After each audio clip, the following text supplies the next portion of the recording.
Manx Radio's Countryside is brought to you by NFU Mutual. Hello and welcome to Countryside here on Manx Radio. I'm Simon Clark. And I'm KIrree. Well, the spring is finally sprung and the Cronk Y Voddy Ploughing Society have now dishing out the Spud in a Tub competition seed potatoes, and I popped along to peel, and I also nipped to the Braaid Eistedffod. I catch up with Mel Kegg about the Northern Lights Choir that appeared at the end of last year, and also I went along to speak to William Higgins about orienteering. Well, we better crack on with things. We hoped to get it on last week's programme, but we didn't have time. A new choir that was set up at the north of the Isle of Man, which was sadly lacking for many years, KIrree. And it's a strange setup of how the Northern Lights Choir got set up and how Mel Kegg got to be in charge of it there. So let's hear what Mel's story was.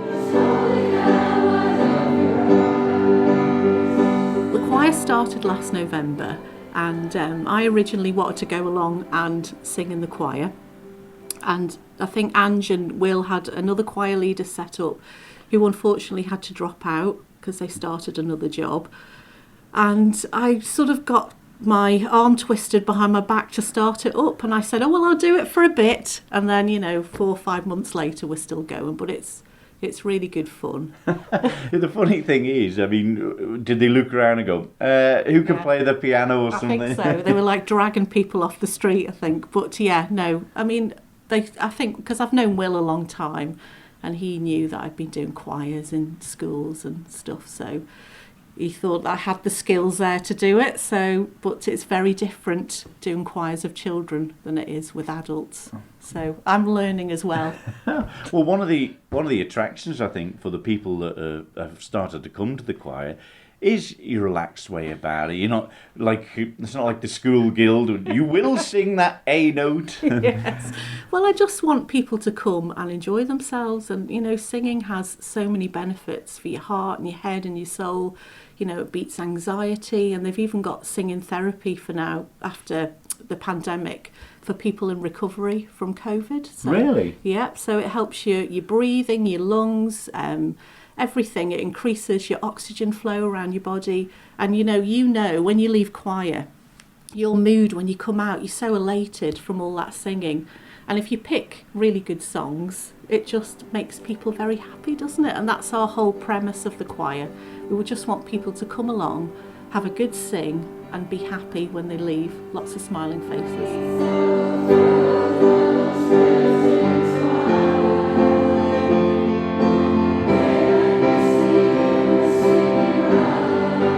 You've got a great range of songs. I mean, you're not singing hymns from the 1800s or something. You've got from Bon Jovi to the latest one from Adele in there. Yeah. So I have a suggestion box that people come along and they can choose songs that they want to sing as well.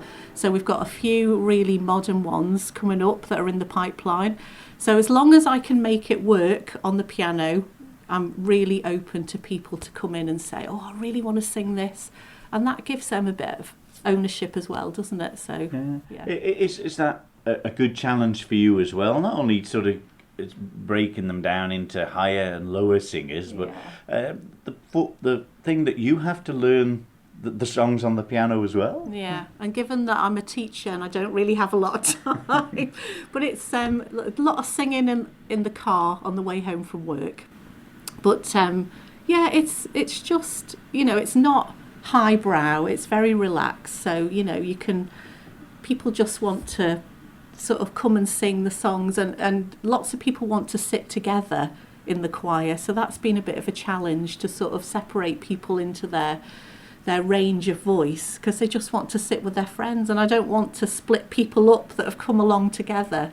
So but it's just somebody knowing where their range is. So there's a lot of people that have come to choir don't know if they're high or low. They don't really understand if they're high or low. So working that out has taken a bit of time, but we're getting there. Is that a difficult one if people are you're trying to sing two different harmonies or two different ranges when the one person next to you is singing a different one? Is that difficult even from your experience with singing? It is a bit of a challenge because, like, growing up and singing in lots of choirs myself, you know, we're all separated into different areas, which makes it a lot easier when you're surrounded by people who are singing the same line as, you know, you're singing. So from a choir point of view, but as long as people are happy and enjoying their singing, I don't really mind where they sit. Not just people between 40 and 50 that's involved as well. You've got kids 8, 9, 10, up to the more mature generation. We've got a huge age range of people, and I mean, that's one of the great things about the choir, I think. You know, we've got children who do know all the modern sort of pop songs, and to sort of more mature people who don't really know them but are willing to give them a go, and they really enjoy it as well.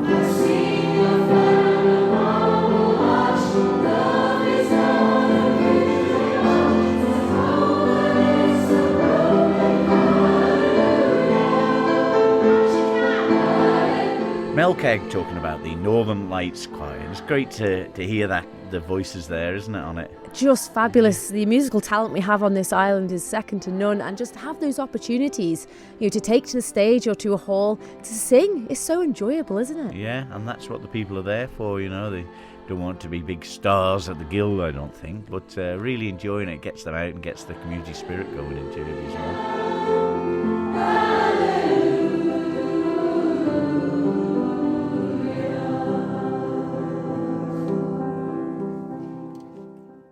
Quite a new venture, that, and one that isn't quite as new in Braaid, KIrree. Absolutely not. The Braaid Eistedffod. Oh, what a fantastic evening that is. And I popped along this year after a couple of years out, and I caught up with Chris Lyon, Dot Tilbury and Gareth Moore. 6th of March 2020 was the Eistedffod, and of course a fortnight later the island, along with most places in the world, went into lockdown. And before then, who would have thought that such a thing would have happened? We'd have thought you were mad for saying such a thing. And yet it's happened, and we've all lived through it these past 2 years. But it's good that we've got the Eistedffod going again this evening. And that is it, and everybody's having a great night. Oh yes, everybody's enjoying themselves, that's what it's all about. And there's plenty of people participating, which is the important thing. It's no use having an Eistedffod if nobody participates, otherwise you'd all be gone home by 8 o'clock. So here we are, 20 to 10, only having supper, so it's very good indeed. It really is, and we've got a little bit of a change up this year. We've got the good Gareth Moore here now. That's right. He was telling us that he came here to the children's competition as a 7-year-old just a few years ago. Wendy was accompanying at the time for the children. We're missing Alan very much this year. He's decided after 50 years that it was time to call it a day, and I think he's quite pleased that Gareth is stepping into his shoes, big shoes to fill, I might add, and we'll be giving Alan a report on what's happened this evening, because he'll take a great interest still in what's going on, even though he's not actually here this evening. Certainly, and we do miss his remarks about the people on the stage. Oh yes. He could say lots of things that the rest of us wouldn't dare say, and what's the important thing is Alan can get away with it where we might not be able to. We'd end up with a black eye or something. Wouldn't we just? And we've still got Dot Tilbury here doing the literacy. Oh, yes. A great woman. Yes. Well, Dot's family, of course, very heavily involved with the Braaid here since the hall was built, so it's great to have Dot here. She knows the people. She's done plenty up here over the years, so she's the ideal person to educate on the literary class. And now the Braaid Eistedffod, it has been going a number of years. You were saying Alan Wilcox has been the judge for 50 years. Yes. Now, when did it start? Well, we believe it was in the late 1930s. The hall was built in 1937, and more or less straight away afterwards, the Eistedffod was going, because don't forget at that time, nearly every village and town on the Isle of Man would have an Eistedffod. So it just so happens that now the Braaid is the last country one that's left, and Trinity and Douglas have one usually in November. I don't think they had one last year, but they normally have one in November, and they're about the only 2 Eistedffords left on the island now. And they are great fun. Like you say, it's community coming together. There's all sorts going on. There's all different classes. So if somebody wants to get involved next year, Chris, what would you say? come along, pay your £5, it's worth it for the supper, and if you want to give us a recitation or sing, well, that's even better.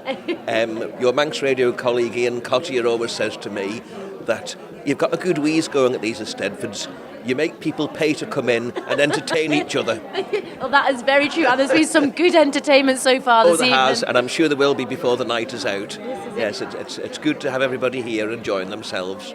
Especially after this last couple of years, it's nothing nicer than getting together. Well, that's it.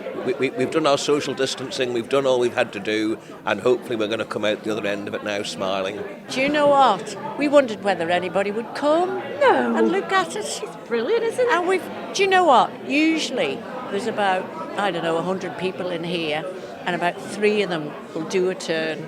And tonight, we've not full by any stretch of the imagination, but we've got a good crowd. And look at the turns we've had. Well, unbelievable, isn't it? There's some talent in this room. Wow, come. Talent? Who's this fella? We've heard a cross-section tonight, Dot. You're in charge of the literacy side of things. Yeah. Some great, great amusements. Oh, wonderful. Do you know what? You could go up on the stage and tell any story and it wouldn't matter. No. People would give you a clap. Yeah, this is it. It's just, and I often think of Ian Qualtrough when he used to be up here, and I can remember the night Bernard Kane and Harry Isinger was singing Watchman, What of the Night, a very serious song about seafaring and everything. And they were up on that stage up there, and Ian Qualtrough a fishing rod came out of that room, the kitchen, and Bruce can't move, there's cars, somebody's blocked him in. It wouldn't be the Braaid without being blocked in though, would it? Is that my number? Probably. No, and I'm spoiling my story here. No, anyway, he came out of that room with a big fishing rod, and he had a kipper or something on the end of it, and they was carried on singing, and he's waving this kipper in front of Bernard and Harry. Watchman, what of the night? All this sort of carry on. And then he disappeared, and then they started singing, and the raging wind did roam, and the stormy wind from the seas. And the next thing is, he threw a jug of water over them. He was madman. But that is it, is that opportunity, isn't it? And do you know what? Fair credit to Bernard and Harry, they never stopped singing. Well, I think they won first prize. Lots of people are getting first prize tonight, though, I Dot. know. But it's been COVID. Everybody needs a prize for getting up. This is very true. Turning up. And no Alan tonight. No, 50 years it would have been tonight. And we miss him already. But we've tried to keep it as to his, Gareth's come in his place. But nobody will replace Alan. No.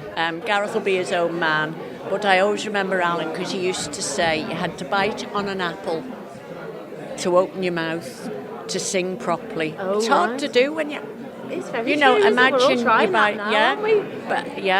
And you look out into the audience, take your glasses off, and see, I learnt an awful lot from Alan Wilcox, and you look out into the audience and sing with your eyes. Oh, no, lots of people are talking and reminiscing here tonight, and I'm sure he's going to be looking for them results, Dot. I think he will be, but we're a bit scared to give out first prize to one person, so we're just giving everybody first prize. But there has been some talent, though, hasn't there? Oh, fantastic. You know, the likes of yes. Graham Crowe here. Yes, just singing that. When he said he was going to sing this song, I thought, I don't know that one, but I did know it. Yeah. And I'm just sorry he only sang 3 verses. You can listen to some people all night, can't you? And we were all joining in. That's all part of the Braaid, isn't it? Yeah. Well, anyway, I better let you get on. The supper's done. My golly, it was good. So is this Energy FM? Well, Gareth Moore at the Braaid Eistedffod now. I believe that you're not a stranger to this hall. As a youngster, you were here many years ago. Oh, many years. We would come for the junior Braaid Eistedffod and be up on the stage, being forced onto the stage. That'll be more to it. Absolutely, to do our various bits and pieces, our solos and our little ensembles. So, were you always musical? Has this been something to do? All of your life, you've been involved with music. Oh yeah, it's always been a very natural thing to me. It started right when I was little. I was playing the piano on the windowsill before we had a piano, and it was all just a really natural thing. But there's no question that these types of events really gave us a platform to perform. And an encouraging platform as well. So yeah. And now to come back after all these years and be the judge must be quite nerve-wracking. Oh yeah, I was terrified driving here. I was trying to think of things to say, think of positive things to say and encouraging things to say.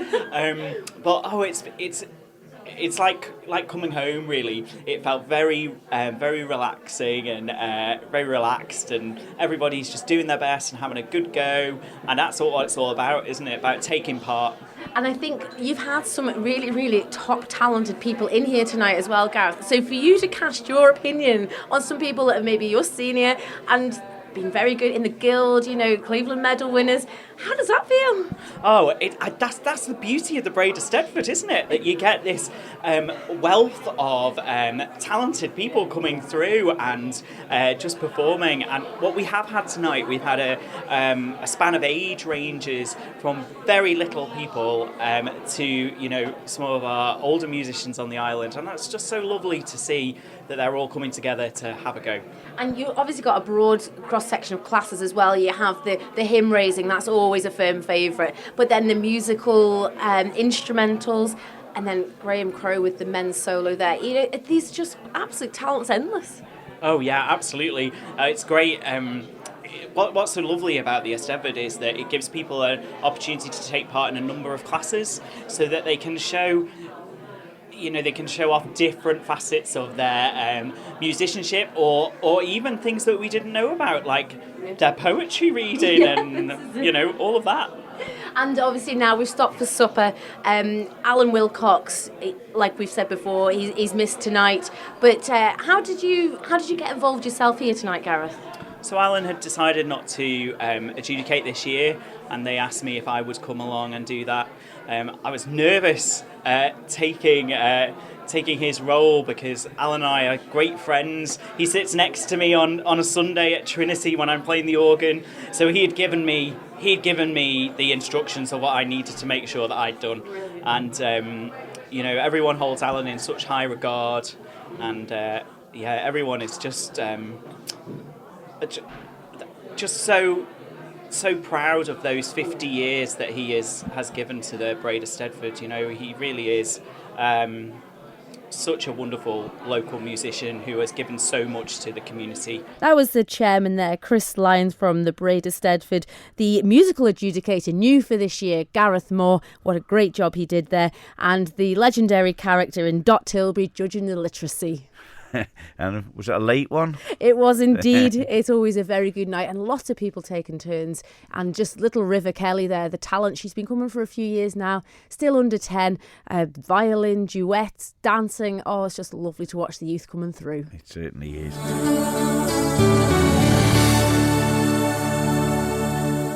You're listening to Countryside here on Manx Radio with KIrree Kermode and myself, Simon Clark.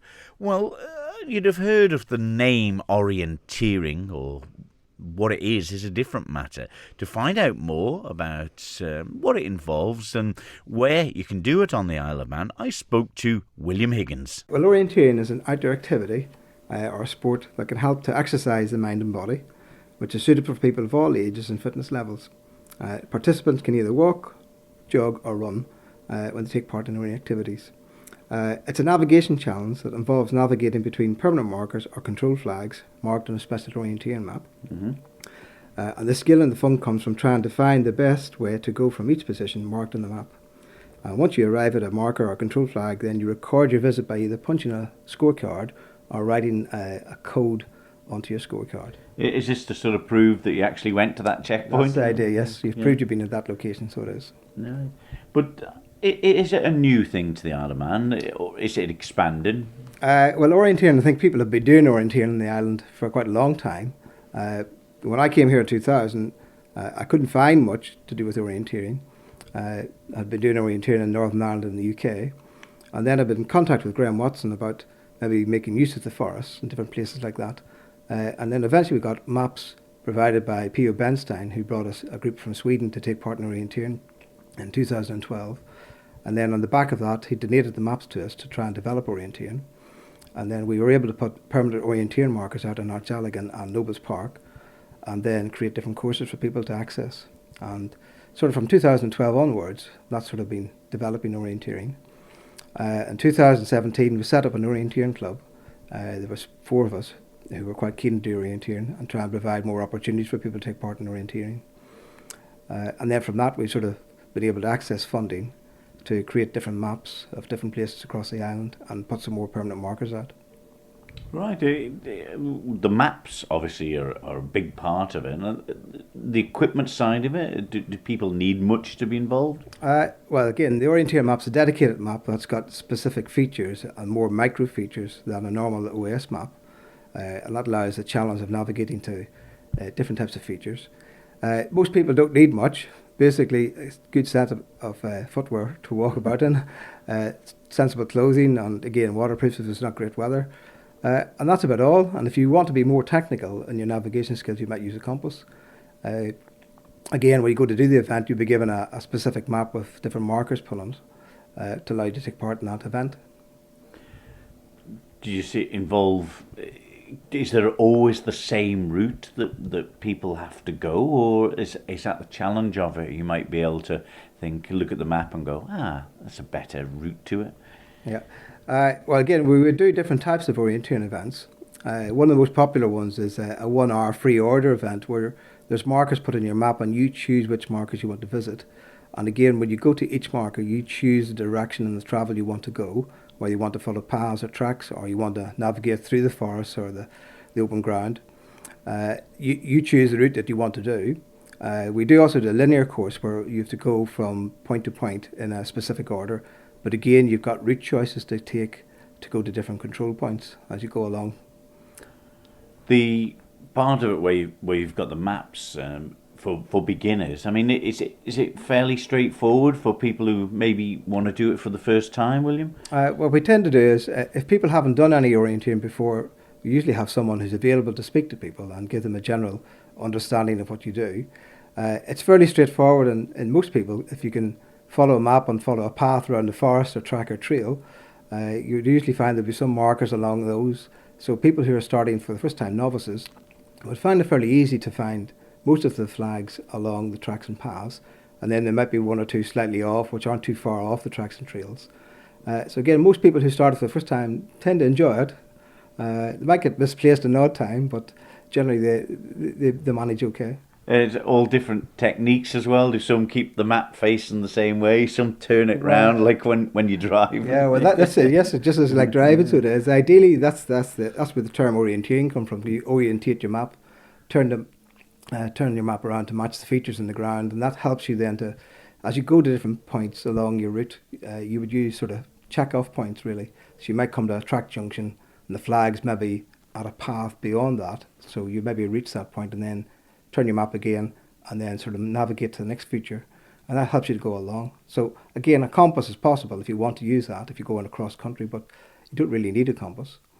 But is that something that the more you do of it and you start getting into it and enjoying it, you say people are coming over from different parts of the world to do it over here who won't know the terrain? At least we may know our way around the Arboretum or somewhere. Yeah, again, the more you do it, the more confident you become.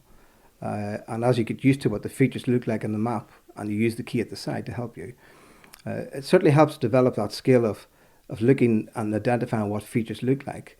And as people have come across from the UK and further afield, again, some of those people have been doing orienteering in different places as well, so they're coming across for a different type of challenge.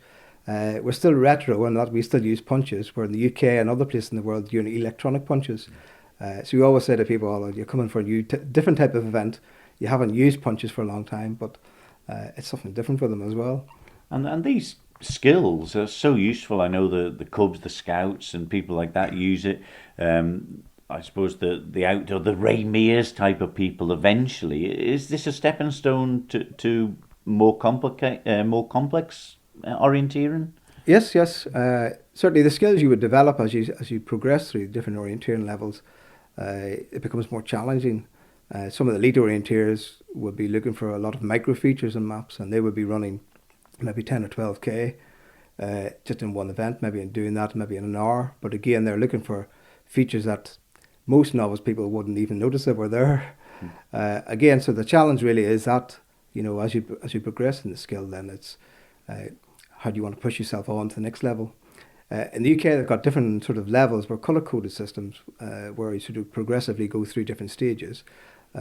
We've sort of not developed that yet. We sort of try to keep the simple idea of, you know, novices, then sort of intermediates, and then we move on to more what we call a championship course when we run our championship event in September, which is more technical. And again, people of different levels have a go at different things and try it out. So whereabout on the island can people do this? Is there, if you're stuck up for part of the island, is there always somewhere quite close by? Well, we've got quite a number of places mapped. We've been lucky enough to get funding to do that. So we've got places like Archaligan and South Barrow, Thaltywell Forest and Glen, Conrenny Wood, Peel Hill and Corns Hill is mapped, along with Peel Headland, and part of the old town of Peel has been mapped as a picture trail. Lough Farm paid for some of the mapping, and they've got one on their farm. Garrynathloy and Gardens of Wood have been mapped with permanent markers. Balladlast Glen and Opus Park, they've all got permanent markers. And the Arboretum's mapped as well, and the plan is to put some permanent markers out in the next few months with that as well. Yeah. So again, some of these are on our Isle of Man Orienteering website page and Facebook page, and we're progressively developing different courses at these sites. And you're getting the youngsters away from their computers, hopefully, as well. The schools are involved. Yes, we've had a few primary schools have been keen to get some places mapped on their school grounds. So like Ashley Hill and Cronkerbury School, Russian Primary, Arbury, Ballacottier, the Buchan. They've all been mapped with permanent markers, and we've got a few other primary schools that have got the school grounds mapped with no permanent markers yet. The kids certainly love the orienteering when we run them at schools. My wife down in Russian and my own self here at Cronkerbury School, the kids would spend maybe 40 minutes running about, not realising they've ran about 4 or 5 kilometres. But they certainly have enjoyed taking part in that. And when we take them out to maybe have a go at the more challenging ones in the forest, again, they like that challenge of going out, and certainly some of them are keen to do it on their own. My own son, he's got into it quite a lot. He's 10, and he's quite happy to have a go on at this himself. Doesn't mind getting lost, but that's part and parcel of the game.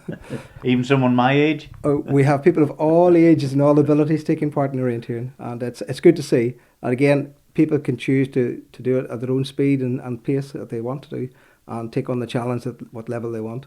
And if you want to find out more information, you can go onto the Isle of Man Orienteering website page or the Isle of Man Facebook page. William Higgins there telling me about Isle of Man Orienteering, and you can find out more on the Facebook page Isle of Man Orienteering, and then you'll find all of those links there to the government parts of the website, which gives you maps of the areas where you can go, where the little posts and markers are already up. So fantastic way, KIrree, to make a walk interesting. It really is to explore the great outdoors on this island. We have some beautiful walks that we know of, but some of these ones here, following the compass and following set points, and some of them are permanent, like you say, orienteering maps, and some of them are made up as we go, or new ones. It's always great to explore the island. Yes, and you've been exploring, not quite potatoes ready for making jacket potatoes yet, but the early stages of it at Cronk Y Voddy. That's right. The annual Spud in a Tub competition are rolling out the new seed spuds for this year,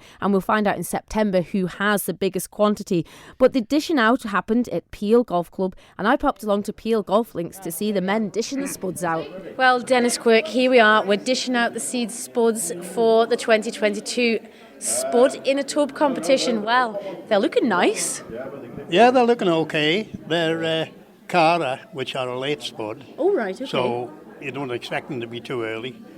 But they're a good cropper. Oh. And if you're doing a competition in a tub, you want something that will crop. I see. And then if you're any good at growing them, you will get a lot. But if you've got a spud that's an early, don't have so many on, they're not really much good to us. You want the bigger one. Like. So this kind of variety would be ideal because it's not until September, Judgment Day, is it? That's right. Yeah. And looking on last year's results, I see there that Margaret Halsell won with just about 6 kilos. Margaret and Leslie are hard to beat. Yeah, but we're going to beat them. Oh, right, I see. By the way, we don't deal in kilos, we're in pounds still. Oh, no. We have beat them. We have beat them. I've won the tub once, and I think you won it once. Second behind you that year. Oh, right.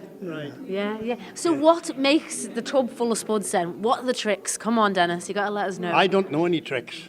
Jim But you Kane, won't you've want been to know doing it a about few years now. I don't know. Some years you'll get in the teens of pounds, and then the next year you only get 5 or something. So we haven't got no special way of doing it. No. So tonight we're looking at the tray here. We've got to just pick, or you're given a spud. You take a spud each, and you put it into a tub. The only rule we've got, you mustn't cut it. Right, okay. You can't cut a spud and put the two eyes and move them about like, you know. Right, okay. But, well, we used to do that years ago. I see. But they don't do it now, like. And would you be able to see that when you tip them out in September if somebody's been up to no good? We try when we tip them out to follow the sprout down through, just to see that doesn't happen. But we trust people. There's no cheats in farmers. Well, Jim, this has been going a number of years now. It has been going a few years. Well, it started off I with the don't south know. one, didn't it? We used to, when the Southern Gardening Club, Yeah. these started in the first place, like, and we were friendly with the ones who was doing it, and they asked us to join in with them. That's how we got started. challenged us. We challenged us, that's right. Oh, right. Oh, With so Mike North Goldie versus and- Cronk Y then. And Gordon Cottier was the two main ones who started it. So the winning weight has been about £23. My goodness, that's a I sum. think that was Wilson Gibb, the late Wilson Gibb. Yeah. And would the variety have changed much since then? Because obviously, like you said, Dennis, it's Cara now. Well, we used to do one in the ground as well. right. And we used to go round, just a few of the committee used to go round on a Sunday and dig them and weigh them. Right. But that sort of died out. People didn't seem to want to do that. It's the ones in the tub that come up to the root show Yes, that's that it. makes the fun, like, Yeah. because they're all dug together and everybody sees them. Yeah. But yeah. in the ground, Wilson Gibb had something like, what did he have? Billy Mason had the highest, 130-something pound. 30. I Of think one. more than that. He won, Wilson won it. Willie won it that year. He won that. Goodness me, that's some weight. So wait, just think about that if you had a naked potato set and you got that off each bosom. Peter Quayle was there that day, and Peter said to him, could I do that in the field? And he said, you could.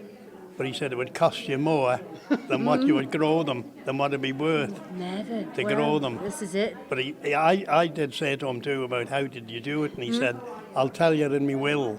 Oh! So I don't know will it be in his will or not. Will we? But this is it, isn't it? It's getting the right combination, isn't it, to try and get those spud right on the day. You never know, nobody knows until they empty them out. You can empty them out and you think you've done well, Yeah. and you empty them out and you got nothing hardly. Oh, goodness. We have two tubs. Wendy has one, I have one, and I think I beat her last year for the first time. Well, I know. I don't know why. And do you look at yours every day and Wendy just leaves it to get on with it, you She reckon? goes out just before bedtime and does something. I don't know what. I'll get the hell with that one. But it's good for everybody to get involved, Jim, isn't it? Anyone can take part. Anybody at all can take part, Yeah, yeah. yeah. More the merrier. So how do they get in touch? If they've missed tonight, they can get in touch to get a spud somehow. Either ring Jim or me and we'll get a spud to you. That's it. And Yeah. all you need is a pot. Yeah, It's a just a tub, tub. What is it? How many litres? 40 litre tub. Right. And what about the soil or the compost? What Whatever do they you put in like. it? Right. Whatever okay. you like. And what would you sooner? Sorry? What would you rather? To put in it? The most they put half compost anyway. Yeah, well, it's compost you need. It's soil. If you put ordinary soil in, it's too heavy, too tight. Right. Okay. You can't keep it aired enough. I don't think. Right. But don't heed me because I'm not worth listening to. But all compost dries out far too quick. Oh. You can fill it with water and the next couple of days it's completely dry. Like. And I suppose you'd have to keep on top of it, wouldn't you? Got to keep it watered every day almost to keep any My moisture in word. it. So you're taking one tonight, are I'm you? going to have a go. Good on you. We grew a few in the field a couple of years ago, and that was just through the lockdown, and we did okay. Yeah. So I've often been to the results of this, and by golly, there's been some glum faces. But there's been some people very pleasantly surprised. So have a go anyway. We look forward to emptying your tub out and hope it does well for you. We hope Since so. we started this big spud in our produce show, up to this year we put £74,000 in charity to about 12 or so different charities. Yeah. That's a lump of money, Jim. That's the truth. Yeah. Well, And the money is only collected from, we do the sports on Tynwald Day, do the root show and the plough matches, and that's it. The root show makes good money because everybody leaves all their cakes and stuff there and we sell them at night, and that makes good money. But we take nothing out of it ourselves. We just try to collect the money. oh well. And this last maybe 10 years we've been doing 4,000 a year, like, haven't we? That's a Yeah. lot of hard Before work that, gone we into. started off with £250, I think it was, and then we worked up to 4,000. We stuck at 4,000 for the last 10, and Isn't hopefully that something else? Yeah. That's brilliant, isn't it? It Because is. you're only a small society when you think about Well, it. there's only About 5 of us, about isn't 5 or 6 of us really, but Two here in it's good. Gordon. Gordon is good, like, yeah. Yeah. Yeah. But no, that's no mean feat. So getting young people involved with this kind of It's competition a and job, although and the young ones sports. don't want to have something that I don't know. It you is know. hard, but I think there's a bit of a change coming. You know, people are a bit more mindful of where their food is from. So maybe. growing in a Yeah. pot like this here Yeah. could be something that would get them interested. Yeah. Well, I've got 2 sons, but they don't come, No. and I'm too late. I'm too late for more. Oh. I think. Well, you never know. I started a new group. 2 granddaughters up there starting this year. You'll be proud of them, Jim. Well, You see how they did. They Make make Pete the me next not be lot. proud of them. oh goodness me. The next generation might be good. Yeah. That's some competition. But how did the ploughing go? We're all finished now. The national, we were waiting on the results. Who won? Colin Duggan won. Colin Duggan. Gordon Clegg second, and Stevie in third. Wow, that's a good It cross-section was of good. people. It was good. They are good ploughmen, those plough. But it was a terrible day, really, and you know, for them to do the work that they'd done in the day was really good. Really good. You know, I was judging that day with 2 others, and well, I was really fed up by the end of the day. Goodness, It was a terrible day, and you could see that the ones that was ploughing, Gordon in particular, ploughed well in the morning, and then it rained heavy in the afternoon, and he couldn't pull it, I don't think, afterwards, and he was really struggling. Yeah, And yeah. he was well, basically making a mess on the correct. And that just shows the weather. Colin seemed to get away with it a little bit easier for some reason, I don't know why. But he did seem to pull it a little bit better, and I think that's why. That's off the wheel of a plough was in about that deep. Like, Oh, you God. couldn't. But it was good. It's good. This is it. So that leaves them in good stead now. Colin, he'll be going across the water, maybe? Colin will be. Colin will, yeah. Yeah. And Colin will do a good job. Colin's always does a good job. So he'll be representing the Isle of Man ploughman. We will be. Yeah. Excellent. Yeah. No, good. Yeah. Right, well, I better let you boys get these seed spuds dished out and we'll see what just- September brings. That's it. Good luck. That was Dennis Quirk and Jim Kane dishing the spuds out for this year's Spud in a Tub competition. Yes, and always great excitement ahead of it, isn't there? You know? Oh, great excitement. Were they worried about who was getting which seed? No. Well, I did ask for a few pointers, and they were saying the one with the most little sprouts, little eyes, get that one because it'll put off a lot more shoots. But the knowledge that those men have and just the passion for growing anything in the ground, the produce show they have every year there, it's just brilliant. And the amount of money they donate to charity from a small organisation, the Cronk Y Voddy Plowing Society, is just fantastic. Brilliant. Well done, everyone involved in that. That's it for this week's Countryside. We're back next week. You got something to mention before we go, though? Indeed, I do. Wednesday, so tomorrow at Knockalo at the Mart, they're having a fundraiser for the Ukrainian appeal. There's lots of brilliant items to be auctioned, including a Limousin bull kindly donated from the north of the island, lots of vouchers, lots of other items, sheep and different things. And if you want to pop along to Knockalo, that's at 1 o'clock. And you can find more on the Manx National Farmers Union page on Facebook or Central Marts on Facebook also. That's it, though. We'll see you next Tuesday at 6 from me, Simon Clark. And me, KIrree We'll Kermode. see you then. Bye-bye. Bye-bye.